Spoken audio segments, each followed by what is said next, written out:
హైదరాబాద్ జీడిమెట్లలోని శ్రీనివాస్ నగర్లో అగ్ని ప్రమాదం జరిగింది. ఓ ఇంట్లో వంటగదిలో వంట చేస్తుండగా ఒక్కసారిగా గ్యాస్ సిలిండర్ వద్ద మంటలు చెలరేగాయి.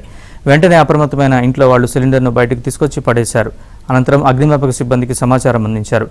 ఘటనా స్థలానికి చేరుకున్న సిబ్బంది సిలిండర్లోంచి గ్యాస్ లీక్ కాకుండా కట్టడి చేశారు. దీంతో సమీపంలో నివసించే ప్రజలు ఊపిరి పీల్చుకున్నారు.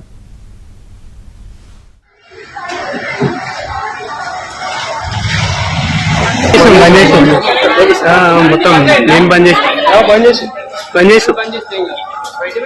సగం అయినాక వచ్చినాం. మనకు తెలియదు అసలు. నాకు